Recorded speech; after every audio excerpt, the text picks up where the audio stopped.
26 წლის ერქან სოლტანი ცოცხალია, მასთან მოკლევადიანის შეხვედრის საშუალება ოჯახის წევრებს დღეს მისცეს. ეს ინფორმაცია უფლებადამცველმა ორგანიზაციამ გაავრცელა.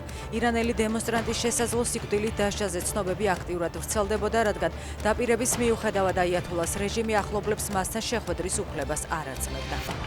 უკრაინა შეტევით ოპერაციებს ჩაატარებს, რადგან დაცვაში გამარჯვებას ვერ მოიპოვებ. აცხადებს უკრაინის შეიარაღებული ძალების მთავარსარდალი. სირსკის თქმით, შეიარაღებულ ძალებს დაკომპლექტების კუთხით უკეთესი შედეგები აქვს ვიდრე 7 თვის. მისივე თქმით, არაფერი მიანიშნებს, რომ რუსეთის სამშვიდობო მოლაპარაკებებისთვის ემზადება. დანაშაულის მომზადება დაუმთავრებელ დანაშაულად ითვლება და დანაშაულის ჩადენისთვის პირობების შექმნას ნიშნავს. გიგა ავალიანის ოჯახის ადვოკატი დაკავებული არასრულწლოვანისთვის ბრალის დამძიმებას განმარტავს. როგორც ის წერს, ბრალდებულის მონაწილეობა სხეულის განზრახ მძიმე დაზიანების მომზადებაში დასტურდება მისივე ჩვენებით, მიმოწერითა და ანწებით. არასრულწლოვანს პროკურატურა თავდაპირველად დანაშაულის შეუტყობინებლობას ედავებოდა, თუმცა რამდენიმე დღის წინ ბრალი ჯანმრთელობის განზრახ მძიმე დაზიანების მომზადების მუხლით წარუდგინეს. თბილისის შემოვლით გზაზე ავტოსაგზაო შემთხვევის დროს ერთი ადამიანი დაიღუპა. გლდანის მახლობლად ავტომობილი გზიდან გადავარდა და ცეცხლი გაუჩნდა. დაწყებულია გამოძიება.